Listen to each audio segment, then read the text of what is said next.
Puji Tuhan, Shalom. Selamat pagi, salam sejahtera di dalam kasih Tuhan kita Yesus Kristus. Puji Tuhan, pada pagi hari ini saya sangat bersyukur kepada Tuhan karena saya bisa berdiri di tengah-tengah Bapak Ibu Saudara sekalian, terlebih untuk memberitakan firman Tuhan, terlebih rahasia pengajarannya.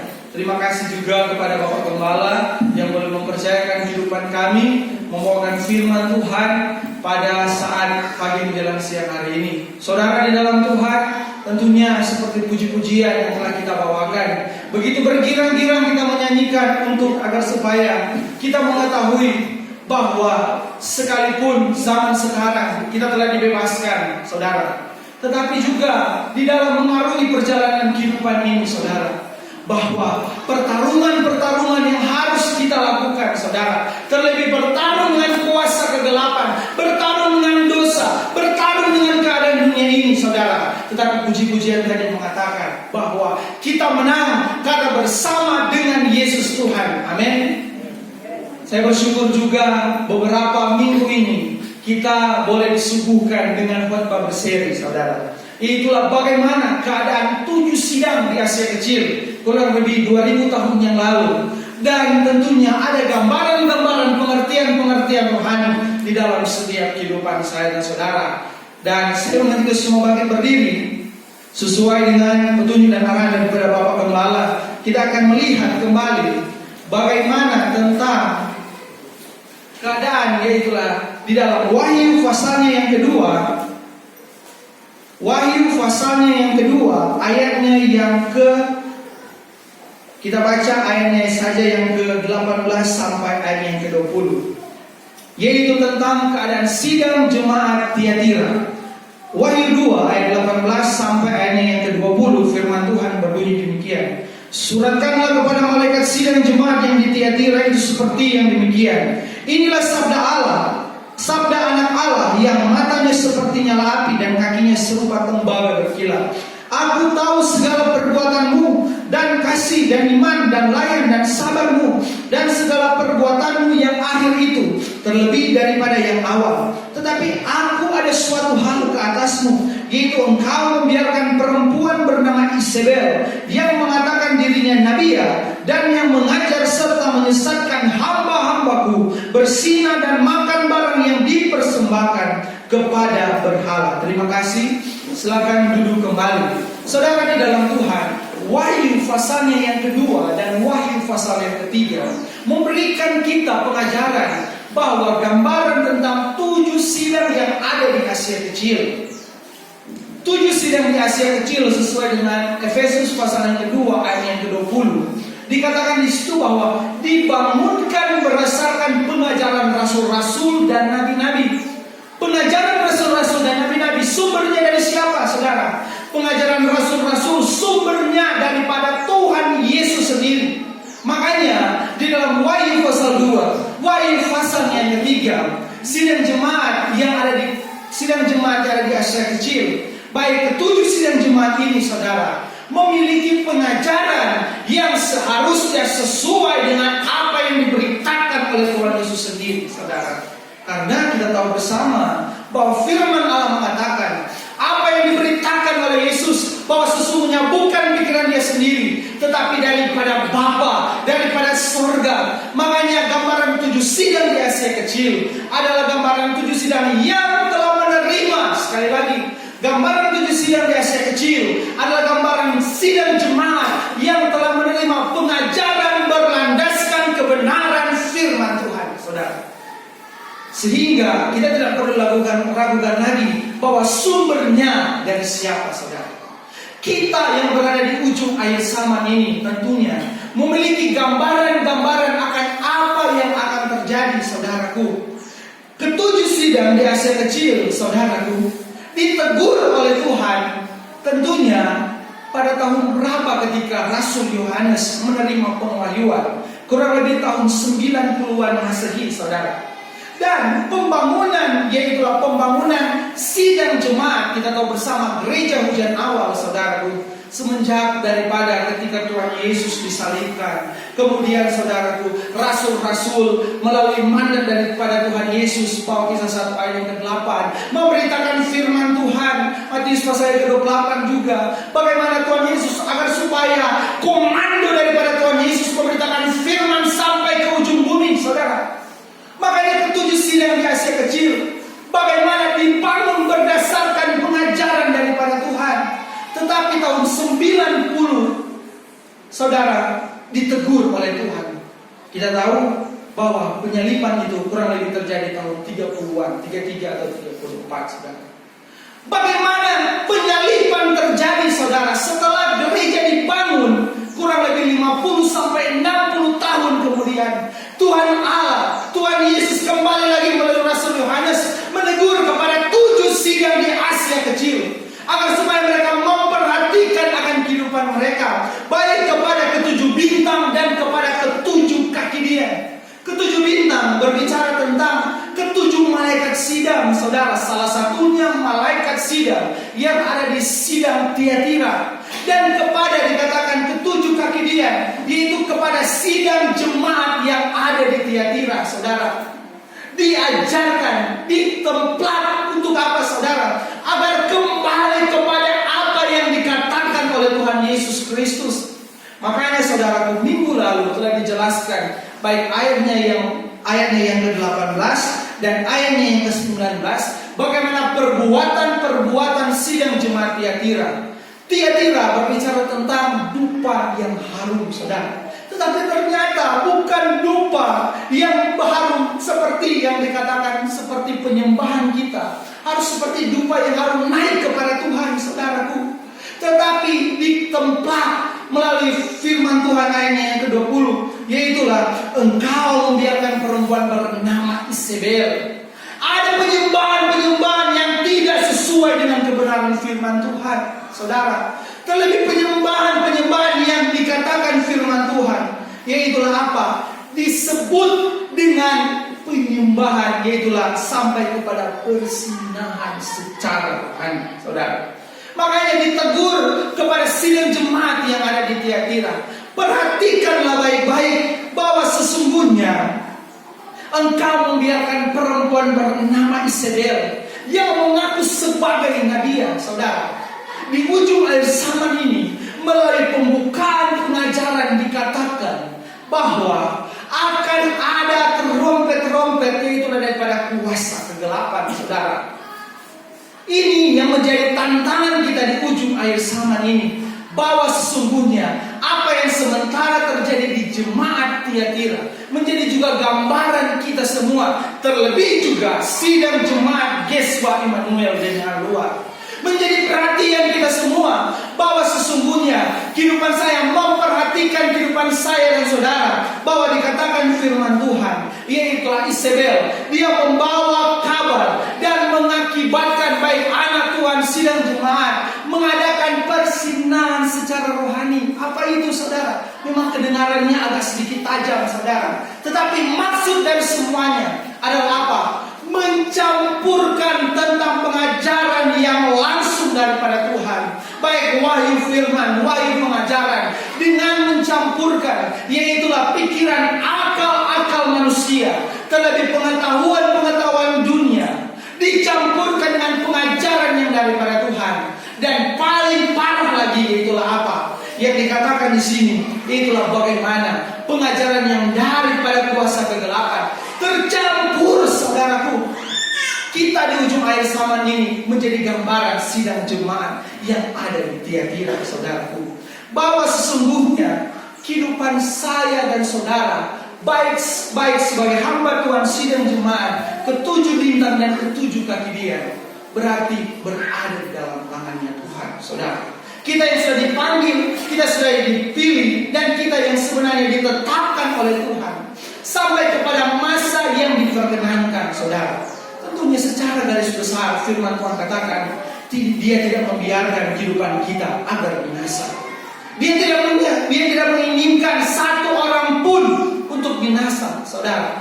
Tetapi ingatlah baik-baik, saudaraku, gambaran-gambaran bahwa Tuhan menegur akan gerejanya. bahwa gambaran kepada sidang jemaat Tiatira adalah menjadi juga gambaran kehidupan saya dan saudara. Berbicara tentang Isabel, saudara, di dalam perjanjian lama, Isabel adalah dia seorang istri daripada raja, yaitu Raja Ahab, raja orang Israel, saudaraku. Tetapi Isabel sendiri yang mempengaruhi, dan Isabel sendiri yang mengontrol akan pikiran Ahab agar orang Israel juga tercemar kepada penyembahan secara berhala, saudara. Makanya di dalam ayat ini dikatakan firman Tuhan, bagaimana dikatakan membiarkan perempuan bernama Isabel mengatakan dirinya nabiya, dan yang mengajar serta menyesatkan hamba-hambaku bersinah, saudara. Kita tidak melihat siapapun, kita melihat dan mewanti-wanti kehidupan saya dan saudara. Baik sebagai sidang jemaat, apalagi sebagai hamba-hamba Tuhan dikatakan. Bagaimana mungkin bisa dikontrol oleh kuasa daripada Isabel ini? Bagaimana mungkin kuasa daripada Isabel terlebih apa, saudara? Terlebih tentunya aura daripada Isabel ini bisa, saudara, sampai dikatakan firman Tuhan mengajar dan menyesatkan, saudaraku. Kehidupan saya di tengah-tengah dunia ini tentunya, saudaraku, kita memperhatikan bagaimana berbicara tentang ajaran-ajaran daripada Isabel. Kalau Isabel dia mengajarkan orang Israel, yaitulah yang pertama, dia membunuh akan hamba-hamba Tuhan.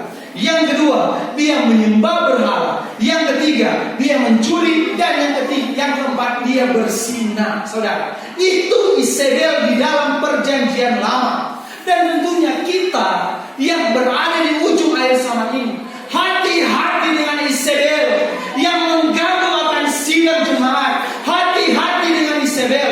Terlebih apa? Ajaran daripada Isabel ini, saudaraku. Ajaran yang menggerogoti sampai kepada sidang jemaat, saudara. Kita tidak mengatakan siapa-siapa, tetapi harus perhatikan baik-baik ciri-ciri daripada Isabel ini, saudaraku. Karena tujuan daripada Isabel tentunya akhirnya menjadi kekasih antikris, saudara. Menjadi pandangan dan pelajaran bagi kehidupan saya dan saudara. Bagaimana Isabel beroperasi kepada sidang jemaat Tiatira, saudara. Tentunya, saudara, ada hal modern yang menjadi pengajaran-pengajaran daripada Isabel yang diaplikasikan kepada gereja akhir zaman, saudara. Yaitu pertama, dia menghina akan kuasa Tuhan, saudara. Bagaimana seorang Isabel, dia pada waktu ketika, saudaraku, ketika Elia, bagaimana dia dengan sepenuh hati, saudara, dia membunuh akan kurang lebih ratusan Nabi Baal. Tetapi apa yang dikatakan oleh Isabel, saudara? Dia katakan bahwa dia menginginkan agar Elia memiliki nasib yang sama, saudara. Seorang perempuan, tetapi dia memiliki kuasa. Karena apa, saudara? Isabel cerdik, saudara. Isabel mampu menguasai Ahab, saudara. Seorang istri yang mampu menguasai pikiran suami, saudara. Luar biasa. Tetapi saudara, tentunya di ujung air zaman ini adalah gambaran tentunya kehidupan saya dan saudara. Ada pengajaran-pengajaran Isabel secara modern. Dia tidak takut akan kuasa Tuhan kepada Elia. Begitupun Isabel secara modern. Dan kemudian, yaitulah dia menyamakan Tuhan dengan nabi-nabi. Saudara, ini hal yang tentunya Tuhan Yesus telah berikan petunjuknya juga kepada nabi-nabi, baik kepada Petrus, Yohanes, dan Yakobus. Ketika mereka berada di Bukit Zaitun, mereka mau mendirikan, yaitulah pondok baik bagi Tuhan, baik bagi Musa dan bagi Elia. Dikatakan Tuhan bahwa sesungguhnya Tuhan Allah itu lebih daripada mereka, saudaraku. Dan dikatakan yaitulah kemudian baptisan laut kaca dan api tiruan. Dan kemudian penyembahan bisu, memadamkan roh dan mengolok roh Tuhan. Kemudian melarang kawin, melarang berjenis-jenis makanan, menyembah Tuhan dan berhala, menambah dan mengurangi firman Tuhan. Saudara, inilah pengajaran Isabel secara rohani, saudaraku. Yang tentunya kita semua gereja air sama memperhatikan bahwa apa? Kehidupan saya dan saudara, dupa kita itu saudara, itulah dupa lewat doa dan penyembahan. Hati-hati, karena di dalam perjanjian lama melalui umat Israel kepada tentunya orang-orang Israel, hati-hati ketika imam menaruh dupa palsu saudara, maka apa yang terjadi? Maka matilah seketika imam tersebut saudara. Menjadi gambaran juga dalam setiap kehidupan saya dan saudara. Perhatikanlah penyembahan terlebih aplikasinya di dalam kehidupan saya dan saudara. Segala sesuatu 1 Korintus 14 ayat yang ke-40 telah diajarkan rinci di dalam setiap kehidupan saya dan saudara. Yaitulah apa? Saudaraku, segala sesuatu harus dilakukan seperti petunjuk Tuhan kemarin. Itulah harus senonoh dan berperaturan sesuai dengan kebenaran firman Tuhan. Makanya saudaraku, ingatlah baik-baik, kita harus bedakan baik-baik saudaraku, mana dupa yang dipersembahkan kepada berhala, dan juga bagaimana cara implikasi penyembahan kita kepada Tuhan, saudara. Karena kita berada dalam pengajaran kabar pengantin Kristus, telah diatur senonoh dan berperaturan agar supaya pekerjaan implikasi daripada kuasa roh Tuhan itu dapat bekerja dengan sebaik-baiknya. Makanya apa saudaraku? Makanya kita akan selalu diberikan rahasia-rahasia lewat kekasih kita, itulah Tuhan Yesus saudaraku. Tentunya saudaraku, kalau dupa yang dipersembahkan kepada berhala, terlebih kepada kuasa kegelapan, maaf saudaraku, akhir zaman ini tentunya saudaraku, banyak orang yang pergi bertanyakan kepada A, B, dan C saudaraku. Memang terkadang ada jawaban, tetapi apa yang terjadi saudaraku? Apakah jawaban itu daripada Tuhan atau daripada kuasa kegelapan saudara? Karena pastilah kalau jawaban itu bukan daripada Tuhan, maka apa yang terjadi? Mengantarkan kepada bukan kekasih Tuhan, melainkan apa? Kekasih kuasa kegelapan. Dan apa yang terjadi saudaraku? Akhirnya akan bersama-sama dengan dia di kebinasaan. Makanya perhatikanlah baik-baik kepada sidang jemaat di Tiatira. Baru 50, sekitar 60 tahun kemudian dikabarkan Tuhan Yesus tersalib, kemudian komando Kristus menyebarkan firman saudara. Tetapi sudah mulai ada kemerosotan terhadap 7 sidang yang berada di Asia Kecil saudara. Sangat disayangkan bahwa apa yang telah mereka terima, makanya kita percaya bahwa kehidupan saya dan saudara, ketika kita menerima pengajaran yang pokok itu saudaraku, maka tentunya dikatakan A berarti A, dikatakan B berarti B saudaraku. Karena gambaran sidang jemaat yang ada di Asia Kecil apa saudaraku? Mengiyakan memang perbuatan iman, memang perbuatan kasih, memang perbuatan yaitu seperti baik saudaraku.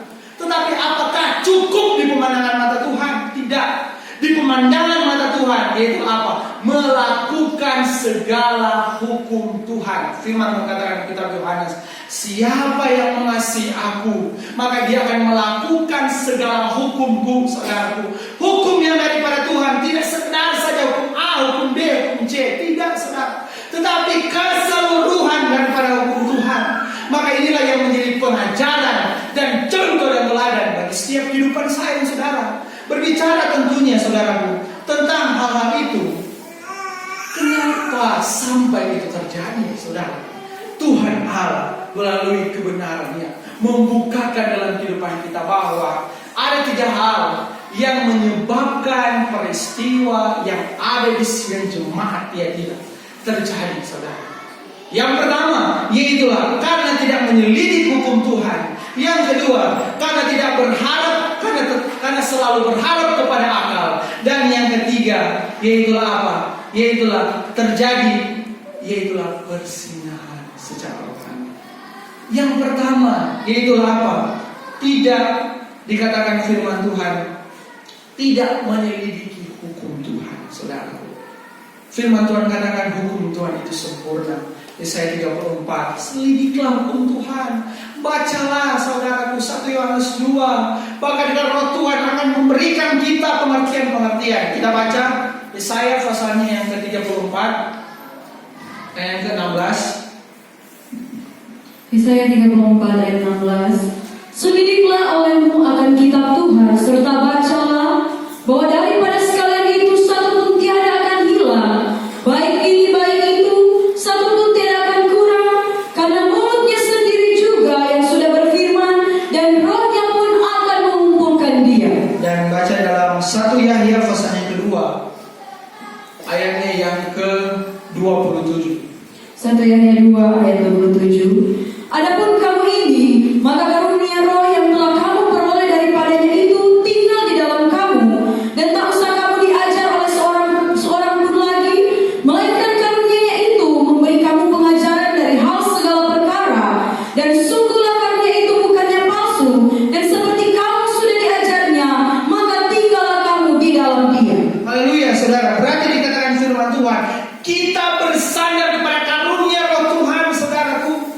Bersandar kepada apa yang telah diberikan oleh Tuhan. Kita bersandar bukan kepada akal kita, saudaraku. Kalau kita sudah dipenuhi roh Tuhan, tentunya dikatakan tadi Yesaya 34, yaitulah apa? Maka Tuhan akan memberikan kita pengertian-pengertian daripada segala perkara. Dan hal yang kedua, membuat hal ini terjadi terlebih kemerosotan di dalam iman, yaitulah apa? Berharap kepada akal, saudara. Bukan berarti kita harus hilang akal, tetapi akal yang mengandung hikmat daripada Tuhan, saudara. Maka yang dikatakan 1 Yohanes 2 ayat 27, maka dikatakan bahwa maka kita diajarnya apa yang harus kita lakukan, apa yang kita lakukan. Memang terkadang ini satu dari dua, terkadang beda-beda tipis. Mana yang kita pikir akal secara manusia, dan mana kita pikir hikmat dan pengajaran daripada Tuhan. Karena apa, saudara? Akal daripada manusia membawa kepada logika yang diterima, saudara. Dan apa yang terjadi? Itu mudah untuk ditanamkan dalam kehidupan kita, saudara. Tetapi kalau itu memang hikmat daripada Tuhan, maka kita harus apa? Bersandar kepada roh Tuhan. Bersandar baik-baik, saudara. Jangan bersandar setengah-setengah. Karena kalau bersandar setengah-setengah, bisa saja, saudaraku, disusupi dengan apa, saudara? Baru berapa tahun sidang jemaat Tiatira semenjak penerimaan Tuhan Yesus? Baru kurang lebih 50 dan sampai 60 tahun. Tetapi pergeserannya sudah dapat kita lihat, saudaraku. Gambaran juga kepada orang-orang pemegang pengajaran kabar pengantin. Amin. Sudah berapa tahun, saudaraku, saya tidak mengalaminya ketika 60-an, 70-an. Tetapi jangan sampai kami pun sebagai hamba Tuhan dikatakan hati-hati dengan pengajaran Isabel, saudara. Hati-hati dengan segala kepalsuan yang ada. Karena apa? Sebenarnya sebagai, yaitulah yang dikatakan firman Tuhan, sebagai ketujuh bintang, sebagai malaikat sidang, mengajarkan sampai kepada kesempurnaan gereja, mengajarkan tentang perkara yang baik, benar, dan sempurna. Tetapi memang pengajaran Tuhan bukan berarti seperti sedang jemaat Tiatira. Oh, baik, melakukan persembahan baik, melakukan kasih kebaikan baik, melakukan apa yang baik di pemandangan manusia baik. Tetapi bagaimana di pemandangan mata Tuhan sesuai dengan pengajaran, saudaraku?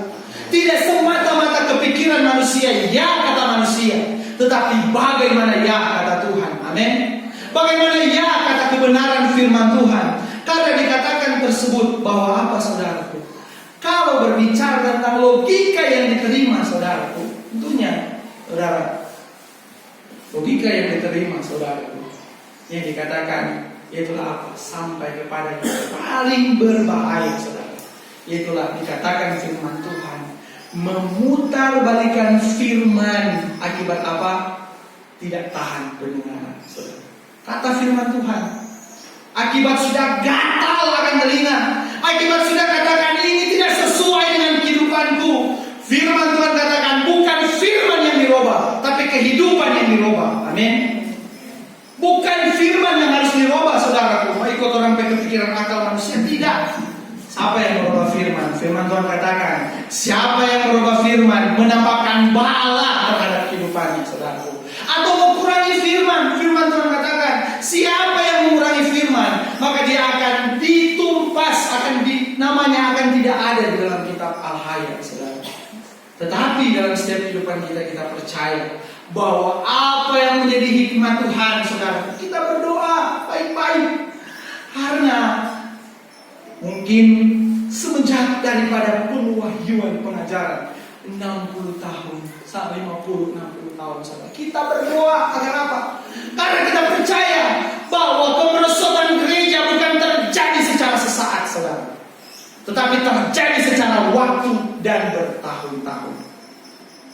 Bukan hanya kita pribadi, tetapi sampai kepada generasi-generasi selanjutnya.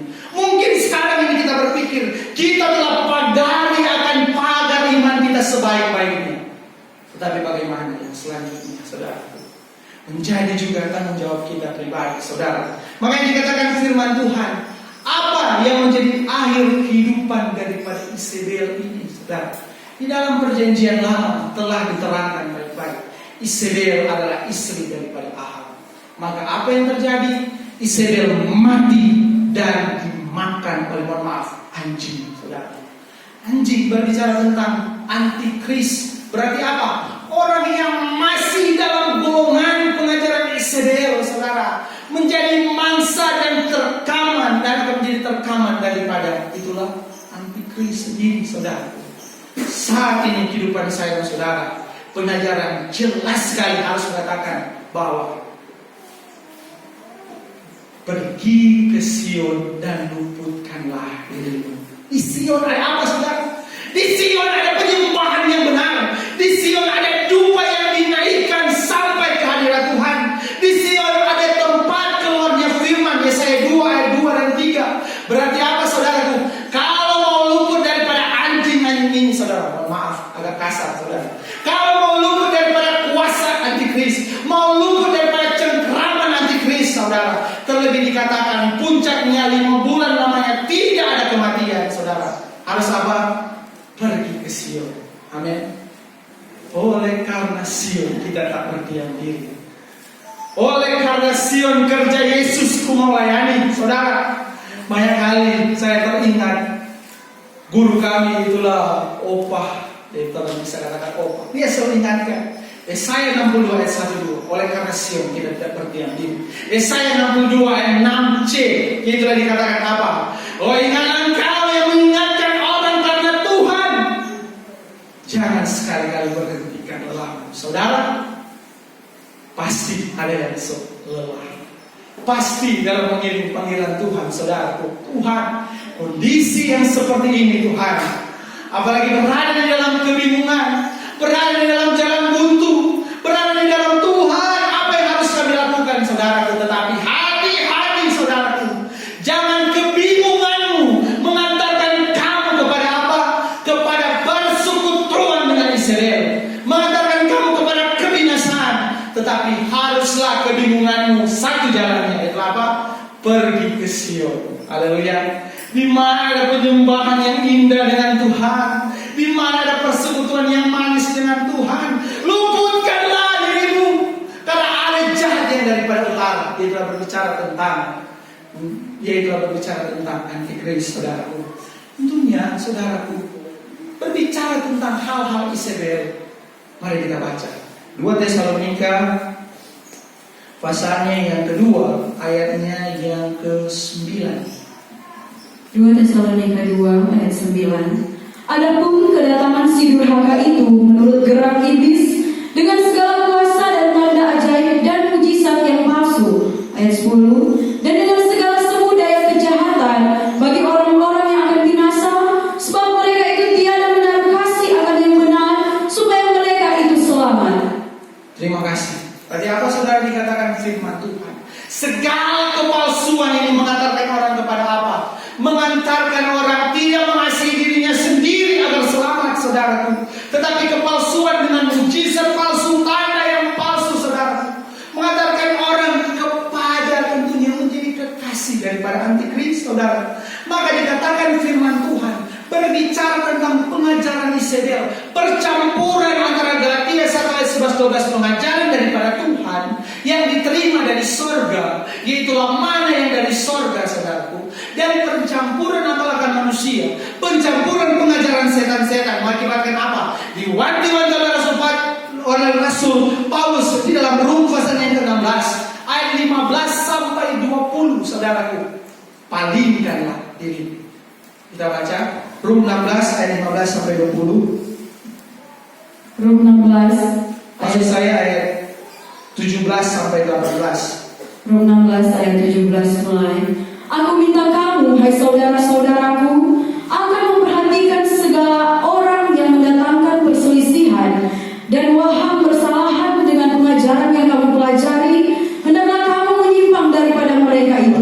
Ayat 18. Karena orang yang semacam itu bukannya bertuhankan Tuhan kita, yaitu Kristus, melainkan bertuhankan perutnya sendiri, dan dengan perkataan yang manis dan elok mereka itu memperdayakan orang yang tulus hati. Jadi saudara, sangat nyata di dalam firman Tuhan bahwa kita perhatikan baik-baik, itulah apa yang bersalahan dengan pengajaran firman, saudaraku. Kita melihat secara objektif sesuai firman Tuhan, wahyu firman dan wahyu pengajaran, bahwa apa yang dikatakan bahwa jangan sampai kita dipengaruhi oleh pengajaran Isabel. Kalau tidak masalah sesuai dengan hukum Tuhan, maka sidang jemaat Tiatira tidak akan ditegur langsung oleh Tuhan. Dan yang kedua, yaitulah membawa mereka kepada hal, yaitulah dikatakan hal yang perselisihan. Kemudian dikatakan bahwa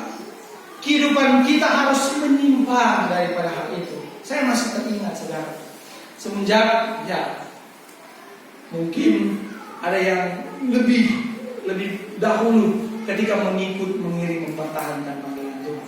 Saya masih ingat semenjak saya masih kecil, saudara, kami seringkali dibawa, walaupun karena keadaan orang tua, dibawa itulah ke tempat-tempat penginjilan. Harus tidur, saya masih ingat tidur di terpal, saya masih ingat tidur di rumah jemaat. Kemudian ada KKR di sebelah, saudara.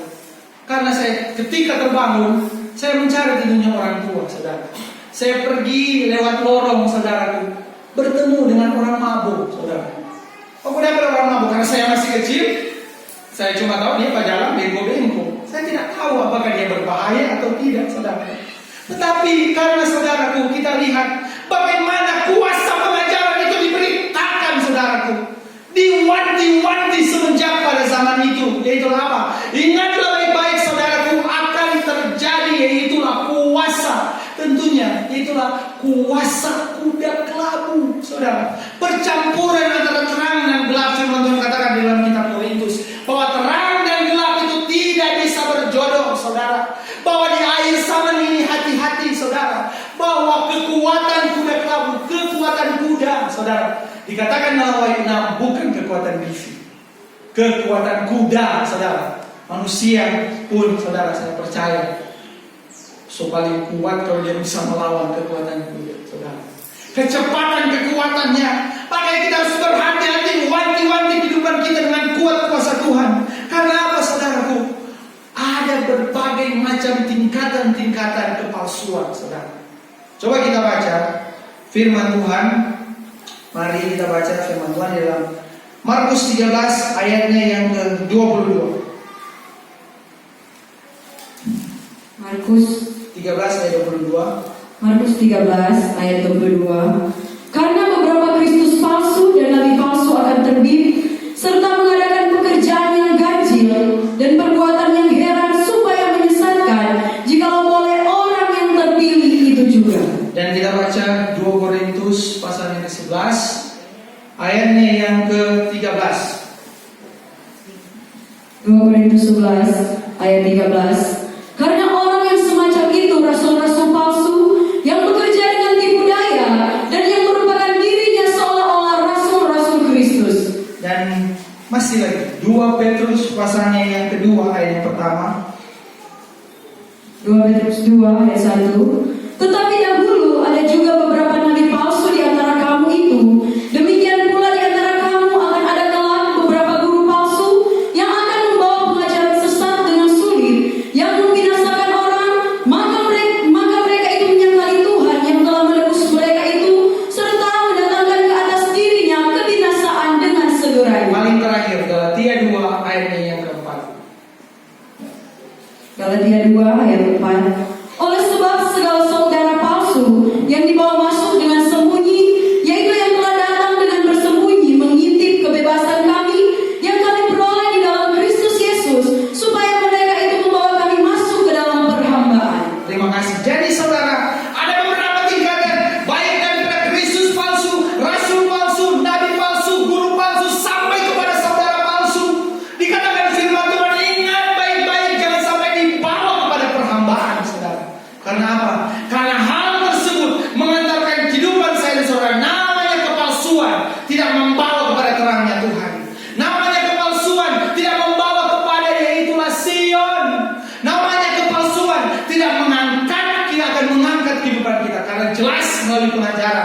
bahwa hal yang mengangkat kehidupan saya dan saudara, dengan saya turun nasar, dengan kuasa firman dan kuasa roh Tuhan, tidak boleh ada percampuran, saudara. Apa yang terjadi, saudara?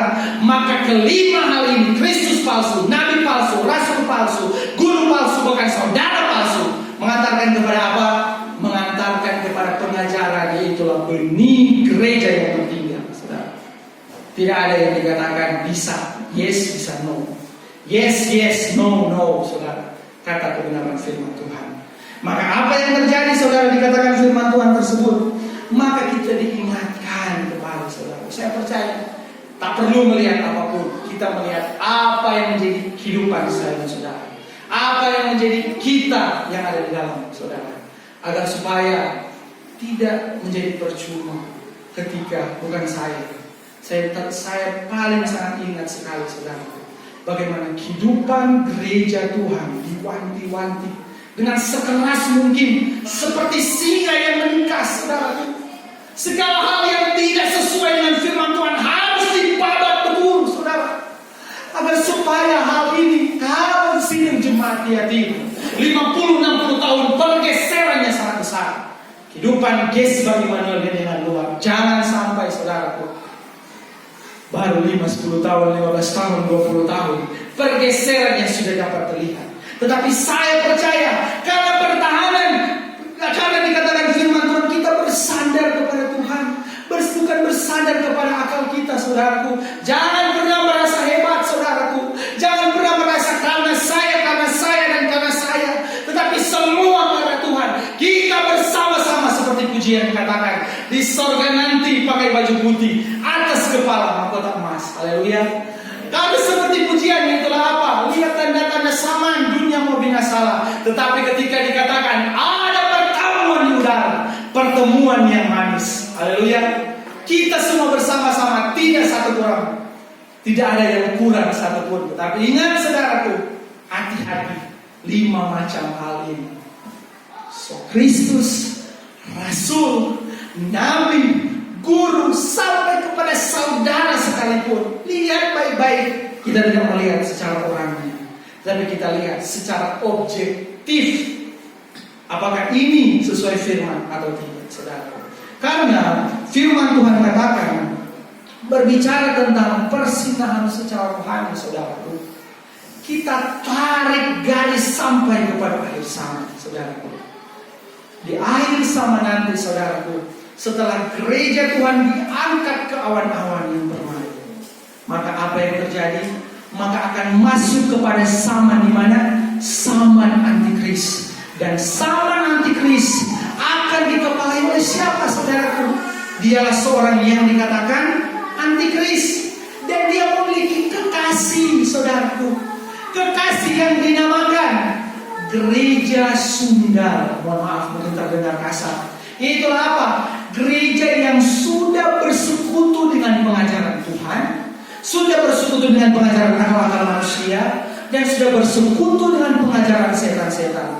Berbicara tentang gereja Sunda ini, saudaraku, itulah yang dikatakan sebagai Babel agama, saudara. Itulah apa? Yaitulah dia. Kalau kita tahu cerita tentang Babel dalam Kejadian 11, itulah ketika Nimrod, dia menginginkan agar supaya, saudaraku, dia memiliki kuasa bahkan setara dengan Tuhan. Dia ingin membangun menara sampai ke langit. Yang dia pikir boleh sampai ke surga, saudara. Tetapi apa yang dia lakukan, saudaraku? Yang dilakukan oleh Nimrod, yaitulah dikatakan firman Tuhan bahwa batu bata ganti batu betul, dan gala-gala akan ganti kapur. Coba kita baca Kejadian 11 ayat yang ketiga. Kejadian 11 ayat 3. Maka kata mereka itu seorang kepada seorang, mari kita memperbuat batu bata serta membakar akan dia baik-baik, maka batu bata itu baginya akan ganti batu betul, dan gala-gala akan ganti kapur. Haleluya, saudara. Ini artinya apa? Sebenarnya untuk membangun segala sesuatu itu harus menggunakan itulah batu betul, saudara. Tetapi diganti dengan apa? Itulah diganti dengan yaitulah batu bata, saudara. Tentunya ada rahasia tersendiri daripada hal ini. Itulah sebenarnya hal yang esensi dari kebenaran firman Tuhan. Diganti menjadi apa? Serupa tapi tidak sama. Sudah. Yang dikatakan itulah KW atau palsu, saudara. Kembali lagi dinyatakan bahwa menara Babel mengakibatkan apa? Mengakibatkan kekacauan, saudara. Berarti segala kepalsuan yang ada di tengah-tengah dunia ini tidak menyebabkan kepada itulah pembangunan secara rohani, tetapi hanya menyebabkan kekacauan. Akibat apa? Tidak dilandasi, tidak dibangun, itulah batu, itulah Kristus. Tidak dilandasi dengan kebenaran yang sesungguhnya, saudara. Apa yang terjadi? Maka seperti Nimrod, maka kekacauan yang terjadi, saudara. Menjadi wanti-wanti di tengah kita, Gesbari Manuel dengan luar, saudaraku. Tentunya hal-hal yang bukan betul kita saling baik-baik. Kemarin luar biasa petunjuk Tuhan, saudara. Bahwa ketika Tuhan sementara memberikan jalan dalam kehidupan kita, ada tawaran makanan dari kiri, ada tawaran makanan dari kanan, saudaraku. Dan apa yang terjadi, saudaraku? Ada juga, yaitulah ditawarkan sampai kepada air yang kering, saudara. Kalau berbicara tentang tubuh ini, saudara, tubuh ketika diberikan makan sesuatu yang beracun akan menyebabkan sakit, paling bahaya sampai kepada kematian. Tetapi jiwa kita, saudaraku, apalagi persekutuan yang dikatakan, itulah apa? Bukan persekutuan roh, Tuhan.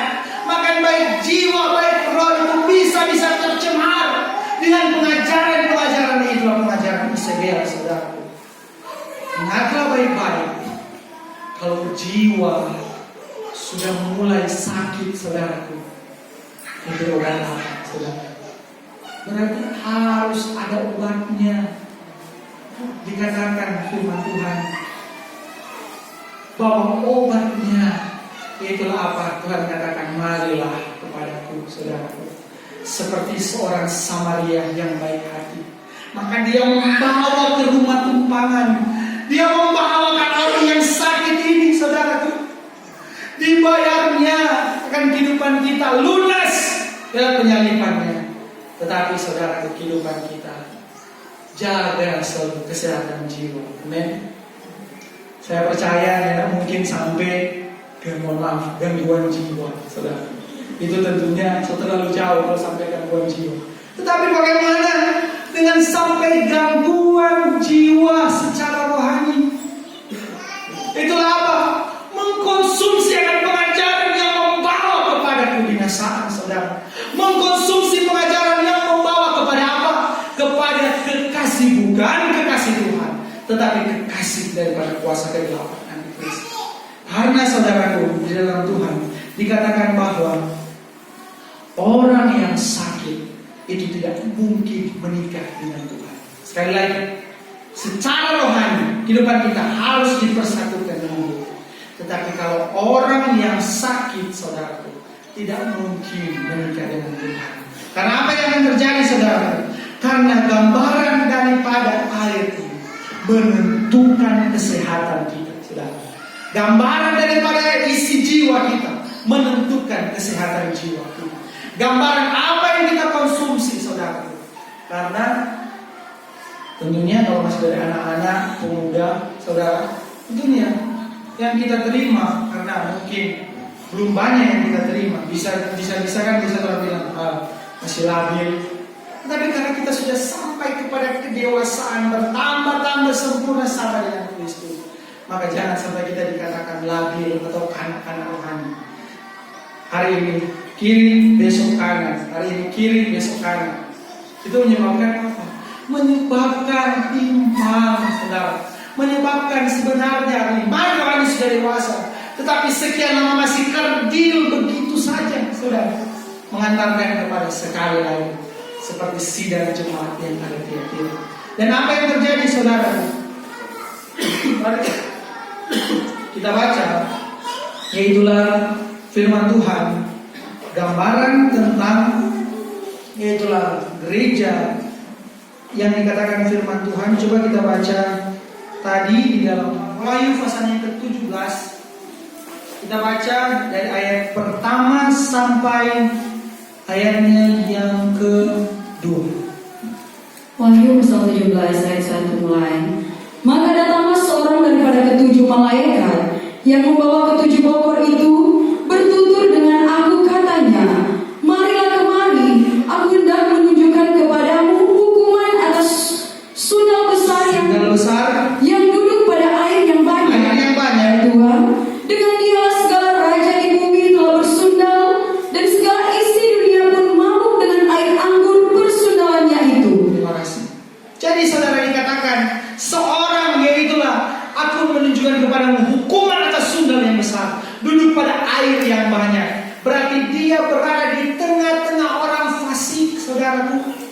Sampai kepada apa yang terjadi, sampai kepada ayat yang kedua. Dan segala dunia mabuk dengan air anggur persundalannya, saudaraku.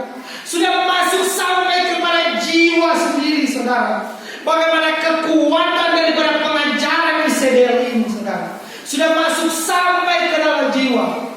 Ingatlah baik-baik ketika bangsa Indonesia dengan filsafat, yaitulah dengan 4 pilarnya, NKRI, Bhinneka Tunggal Ika, Pancasila, UUD 1945, saudara. Ada yang coba-coba mencoreng akan hal itu, berhadapan dengan hukum, saudara. Kalau ada yang coba-coba mencoreng akan ideologi bangsa kita, saudaraku, apa yang terjadi sesuai sejarah? Kaum, yaitulah PKI, kaum DI, TNI, apa yang terjadi? Mereka harus ditumpas karena apa? Mempengaruhi ideologi bangsa sendiri, saudara. Makanya kehidupan saya dan saudara, ideologi firman, ideologi pengajaran, saudaraku, jangan sampai masuk ke dalam pikiran kita, saudara. Mau dibersihkan dengan cara apa, saudaraku? Mau kasih keluar dengan cara apa, saudaraku? Namanya ilmu, namanya pengetahuan, saudaraku. Ketika sudah masuk, kalau tidak ada filter, dia akan tertanam. Namanya pengetahuan, ketika sudah masuk, mau saya keluar bagaimana? Mau buka ke kepala, mau cabut ke otak, tidak semudah itu, saudara. Makanya ingat baik-baik pengajaran, dikatakan firman Tuhan. Ingatlah dirimu akan pengajaranmu lewat rasul-rasul gereja hujan awal, lewat rasul-rasul gereja awal. Diingatkan kepada sidang jemaat pada waktu itu, saudaraku. Diingatkan juga kembali kepada sidang jemaat Gespa Immanuel dengan luar yang ada di tempat ini, saudaraku. Ingatlah dirimu, 1 Timotius 4 ayat 16. Ingatlah pengajaranmu. Jikalau kamu melakukannya, kamu akan selamat. Orang lain yang mendengarkan juga akan selamat. Berarti kalau tidak jaga diri, tidak jaga pengajaran, maka apa yang terjadi? Tidak ada keselamatan, saudara. Keselamatan sesuai dengan hukum Tuhan, bukan hukum manusia, hukum Tuhan, saudara. Maka yang dikatakan firman Tuhan di dalam tadi Wahyu 17 ayat 1 dan 2, bagaimana gambaran, saudaraku. Dan air sama nanti yang dikatakan firman Tuhan dikatakan dalam ayat yang ke-16 dan ayat 17 dan ayat yang ke-18 dalam Wahyu pasalnya yang ke-17. Itu apa? Gereja Sunda, kelompok rohani yang besar, dia akan dihancurkan oleh kekasihnya sendiri. Melalui apa? Melalui 10 tanduk, melalui 10 negara yang berkuasa pada zaman Kristus. Mereka akan menghancurkan dia sendiri. Berarti apa? Dikhianati, saudara. Sedangkan saudaraku, iblis mengkhianati, tetapi hanya satu yang tidak pernah mengkhianati kita. Amin. Itulah Tuhan Yesus Kristus. Dia tetap setia dari sekarang, daripada dahulu, daripada sampai selama-lamanya. Dia tetap setia menyertai kehidupan saya dan saudara. Adakah pernah dia mengecewakan kita, saudaraku? Pernahkah kita merasa dikecewakan oleh Tuhan kita, dikecewakan oleh kekasih hati kita? Tidak, saudara. Dialah Tuhan yang selama-lamanya tetap sama. Dia yang mengasihi kita sekarang dan mengasihi kita sampai selama-lamanya. Tergantung kita mengasihi dia saat ini sampai selama-lamanya. Amin. Mengasihi dia sampai kapanpun, mengasihi dia sampai Tuhan datang. Amin. Sampai selama-lamanya. Amin. Karena kasih daripada Tuhan itu tak terbatas, tak terukur kasih Tuhan, sehingga kehidupan saya dan saudara, dikatakan firman Tuhan, Yaitulah bagaimana. Coba kita baca ayat yang paling terakhir, Wahyu 2 ayat 21 dan 22. Wahyu 2 ayat 21 mulai. Aku sudah memberi dia tempo supaya ia sempat bertobat, tetapi ia tiada mau bertobat daripada sinahnya itu. Ayat 22. Tengoklah, aku akan menjatuhkan dia sakit ke atas tempat tidurnya, dan mereka itu yang bersinah dengan dia masuk ke dalam kesusahan yang besar, kecuali mereka itu bertobat daripada mengikut segala perbuatan perempuan itu. Haleluya, terima kasih. Dikatakan firman Tuhan agar supaya apa yang mengikuti akan bisa jadi harus bertobat. Seperti tadi dikatakan bahwa ayatnya yang ke-22 menyebabkan sakit, saudara, menyebabkan tidak berdaya, menyebabkan timpang, sampai kepada dikatakan firman Tuhan menjatuhkan sakit ke atas tempat tidurnya, dan mereka yang bersinah dengan dia masuk ke dalam kesusahan yang besar. Kita di ujung air sama ini, saudara. Jangan sampai, saudara, kalau firman Tuhan katakan kesusahan yang besar, berarti itu bukan hanya sekedar saja. Berarti berbicara tentang kesusahan yang besar, sesuatu yang secara manusia, kehidupan saya dan saudara, tubuh, jiwa dan roh kita, terlebih saudaraku, sampai kepada penyiksaan yang besar itu, tubuh, jiwa dan roh akan disiksa betul-betul, saudaraku, sampai mengakui antikris. Tapi sebelum itu dikatakan kembali, hati-hati, saudara. Sehingga firman Tuhan katakan bahwa jangan mengajar, dikatakan firman Tuhan sampai yang ke-22, kecuali mereka bertobat daripada mengikuti segala perempuan itu, saudara. Tadi Wahyu 17 ayat 1 dulu. Gambaran daripada gereja Sunda, yaitu dipakai antikris karena kekayaan, karena kekuatan daripada gereja Sunda, memiliki anggota yang begitu besar, saudaraku. Tetapi apa yang terjadi, saudaraku? Bahwa dikatakan firman Tuhan ayat yang ke-16 dan ayatnya yang ke-17, maka antikris memakai kekuatan 10 tanduk dalam ayat 17 dan menghancurkan perempuan Sunda. Suami lawan istri, dicintai karena kekayaan, ditinggalkan karena keserakahan daripada antikris. Musuh dapat untung karena bersekutu dengan kuasa kegelapan. Tetapi ingat, saudaraku, orang bawa 2 mengharapkan 3, tetapi dia akan ambil 10 dalam kehidupan saya dan saudara. Mau harapkan apa daripada kuasa kegelapan? Mau harapkan apa daripada pengajaran setan-setan, pengajaran akal manusia? Maka apa yang akan terjadi, saudaraku? Kita harapkan 3, maka dia akan ambil 5 dari dalam kehidupan saya dan saudara. Itulah kesusahan yang akan dialami, saudaraku. Sudah aja kalau dia ambil 5, tetapi dia bawa kehidupan saya dan saudara kepada penyiksaan sampai kekal. Ingatlah kelompok gereja Sunda, ketika nanti dia akan turun di Bukit Zaitun, saudaraku, mengakhirkan dunia ini, maka dia akan memasukkan kelompok gereja Sunda dan nabi-nabi palsu masuk ke dalam neraka, saudaraku, masuk ke dalam kebinasaan, saudara. Dan apa yang terjadi, saudaraku? Sampai kepada kekekalan akan siksa dan menerang selama-lamanya. Tetapi orang yang berharap kepada Tuhan, saudaraku, akan mendapatkan kekekalan. Karena apa yang mau diharapkan, saudaraku?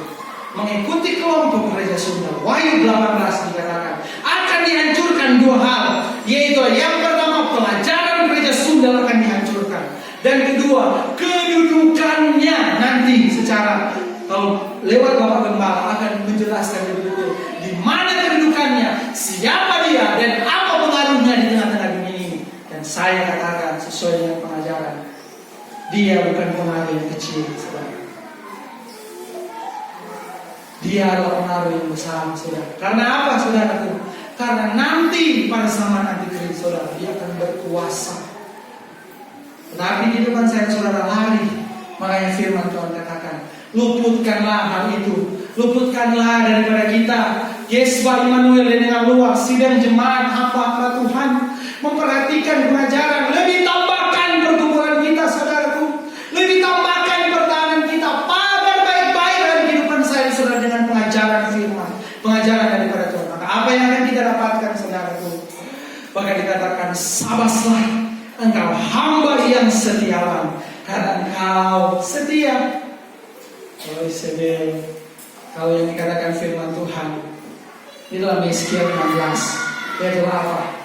Dengan pemakaian Tuhan dipakai untuk persinahan secara rohani. Ayat paling terakhir, ini paling terakhir. Yeskiel pasalnya yang ke-16, ayat yang ke-15 sampai 20. Yeskiel 16 ayat 15 sampai 20. Yeskiel 16 ayat 15 mulai. Tetapi engkau sudah harap pada keelokanmu, dan sudah berbuat zina dengan membuang namamu, dan sudah mencurahkan zinamu bagi barang siapa yang berjalan lalu, baginya juga adalah segala keelokanmu. Ayat 16. Maka daripada pakaianmu sudah kau ambil akan membuat bagimu panggung pancawarna, lalu engkau berbuat zina di atasnya, maka belum pernah didengar dan belum pernah dibuat barang yang sebagainya. Ayat 17. Maka segala permata perhiasanmu dan emas dan perak yang telah kukaruniakan kepadamu itu telah kau ambil, dan daripadanya sudah kau berbuat patung laki-laki akan dirimu, lalu engkau pun bergendak dengan dia. Ayat 18. Dan pakaianmu yang bersuci itu pun kau ambil dan kau kenakan kepadanya, dan engkau sudah menaruh minyakku dan kemenyanku di hadapan mukanya. Ayat 19. Dan makananku yang telah kukaruniakan kepadamu, yaitu tepung halus dan minyak dan air madu, yang telah kuberi makan kepadamu, itu sudah kau letakkan di hadapan mukanya akan suatu bau yang harum. Semua ini sudah jadi, demikianlah firman Tuhan. Ayat 20. Maka engkau sudah mengambil anak-anakmu laki-laki dan perempuan yang telah kau peranakan bagiku, kau persembahkan dia kepadanya akan dimakan habis. Sedikitkah hal segala sinamu itu? Sedikit hal segala sinamu itu? Firman Tuhan katakan, Tuhan, bukankah dengan namamu kami bernubuat? Bukankah dengan namamu kami membuangkan setan? Saudara, bukankah dengan namamu kami mengadakan mujizat? Tetapi apa yang dikatakan Tuhan? Undurlah engkau, hai engkau yang berbuat jahat. Saudara, dengan pakaian yang sebenarnya di Yeskiel 16 ayat 13, pakaian yang telah diberikan Tuhan, keindahan-keindahan yang telah diberikan Tuhan, yaitulah dengan makanan, yaitulah dengan minyak, yaitulah dengan pakaian yang indah sebenarnya, yang dikatakan firman Tuhan dalam ayat yang ke-13 bagian yang terakhir. Sebenarnya dengan itu kita telah menaik pangkat menjadi permaisuri, tetapi sebenarnya karena dengan pakaian-pakaian tersebut pun membuat kehidupan saya dan saudara akhirnya itulah apa? Bersinar, membuat panggung pancawarna, bahkan dipertunjukkan, dipertontonkan segala hal yang tidak berkenan, segala hal yang tidak berlayak kepada pemandangan mata Tuhan. Bahkan bangga dengan apa yang terjadi. Itulah apa? Percampuran pengajaran yang daripada Tuhan, pengajaran setan-setan dan pengajaran akal-akal manusia. Kata Tuhan bahwa segala hal itu tidak membawa kepada bersama-sama dengan Tuhan. Oh, Israel ditegur oleh Tuhan. Itu apa? Engkau apa yang telah diberikan Tuhan? Engkau buat panggung pancawarna, saudara. Tapi kita mau seperti Yusuf. Amin. Yusuf diberikan pakaian warna-warni dan dibawakannya berbicara tentang mudah